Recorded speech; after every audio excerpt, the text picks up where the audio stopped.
다음 ER 다이어그램을 관계형 스키마로 올바르게 변환한 것은 뭐냐? 단 속성명의 밀줄은 해당 속성의 기본익힘을 의미한다. 자, 이런 그림을 우리가 기본 강의에서 한번 본 적이 있습니다. 어떤 내용인지 간단히 살펴보고 오겠습니다.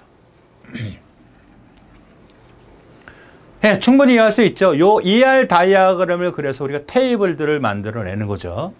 그래서 판매처와 회원이 바로 테이블에 될 수 있는 개체, 엔티티가 되는 거고, 그 테이블 안에 이런 동그라미들이 속성으로 들어가 있는 거죠. 맞습니까? 그러니까 우리가 현실 세계에 존재하는 것을 컴퓨터 세계로 옮겨오는 거죠. 현실 세계에 학생과 교사가 있다면 학생은 학번, 학생과 교사는 바로 엔티티고 직사각형으로 그려내는 거죠. 그리고 학생은 학번, 성명, 주민번호, 뭐 전화 이런 것들이 있다면 그게 다 속성이죠. 교사도 마찬가지겠죠. 그래서 우리 표라고 하는 테이블을 만들어냅니다. 그러니까 지금 판매처를 볼 때 두 개의 속성밖에 없네. 그 판매처 번호를 뭘로 줬어요? 밑줄 쳐서 기본키로 준 거고, 여기는 회원도 공장명으로 단가 준 거예요. 그다음 주문이라는 것은 관계지, 테이블이 만들어지는 게 아닙니다. 그죠? 테이블이 만들어지는 게 아니에요. 그냥 주문이야. 근데 주문을 보니까 거래가라는 속성이 수량이라는 게 있다는 거지. 자, 그러면 우리가 판매에 해당되는 이게 판매처라고 하죠. 판매처. 여기는 판매처 번호. 그 다음에 여기는 담당자야. 쭉 자료들이 존재하겠죠? 이거 우리가 어떻게 표현해? 판매처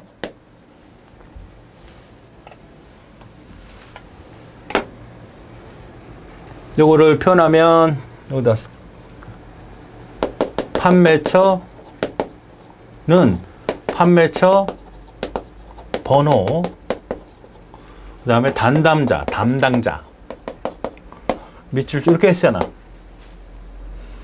회원도 두 개의 속성을 갖고 있죠. 공장명, 그 다음에 단가.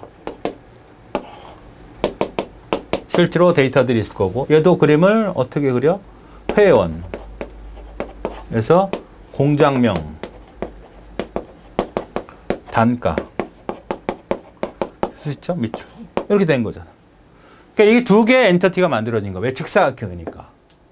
그리고 회원은 한 명, 판매처는 여러 개 있다는 그런 형태의 관계 값도 줬어요. 그런데 수량이라는 게 이 주문이라는 게 있다고. 주문을 만들어? 아닙니다. 절대 이거는 관계가 되기 때문에 테이블로 만들어서는 안 돼. 그러니까 그리다 보니까 이런 거 하고 싶잖아. 그렇지? 원래 여기다 안 그리지. 그런데 여기다 이런 수량이라는 속성을 줬다 그러면 이 수량은 이 둘 중에 하나를 포함시켜야 돼요. 아시겠습니까?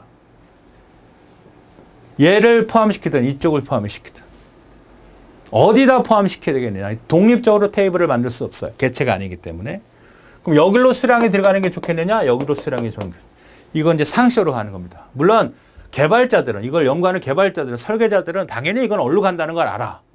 그걸 물어본 문제예요. 실제는 어떤 게 좋겠느냐? 변수가 생겼을 때.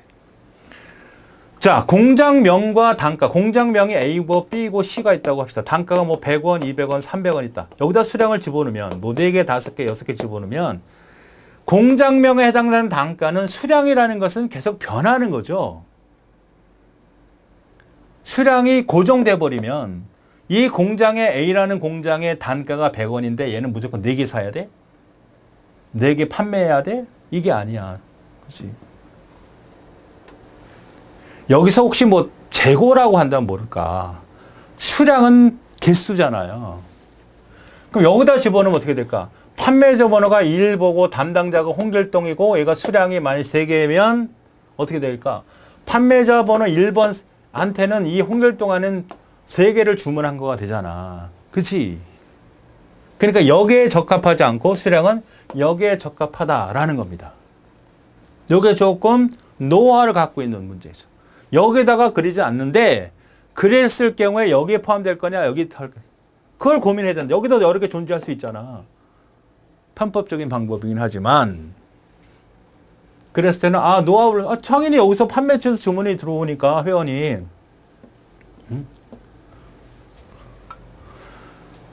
자, 그러면 이 회원이라고 하는 요 형태를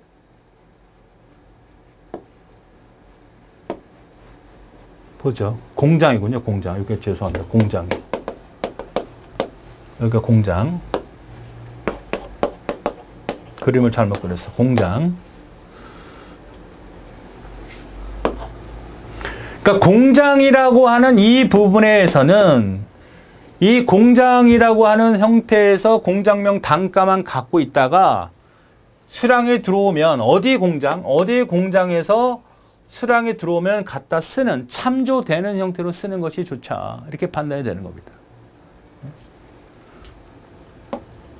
여기다가 수량을 집어넣으면 이거는 고정이 되는 거거든요. 어떤 형태의 단가가 계속 바뀌지는 않잖아.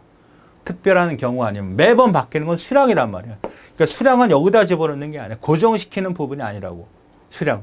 이쪽에다 집어넣어야 맞다고 보는 거죠. 수량이니까. 그럼 이 수량은 어디 수량이냐? 여기 수량을 쓰려면 공장명까지 같이 플러스 시켜야지.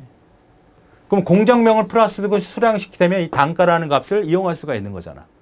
그래서 이런 참조되는 형태가 되고 참조하는 형태가 돼서 여기다가 공장하고 수량을 집어넣음으로써 이 공장과 이 공장은 뭐가 되는 거야? 공장명. 서로 외래키 관계를 갖는 거죠. 이렇게 설계를 해줘야 된다. 절대적인 건 아니지만 바로 관계에서 속성이 존재할 경우에는 얘는 이 두 개의 관계에서 어디다 집어넣을 거냐를 판단해야 한다.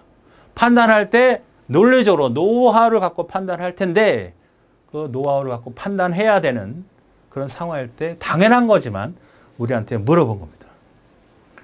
그 첫 번째, 두 번째, 세 번째, 네 번째가 이건 안 돼. 이렇게 쓸 수는 없어요. 주문이라고 하는 자체는 뭔데? 이거는 관계지. 엔티티가 아니란 말이에요. 테이블을 만들 놈이 아니라고. 그러면 속해 있는 이 수량이 어디다 포함시킬 건지를 고민해야지.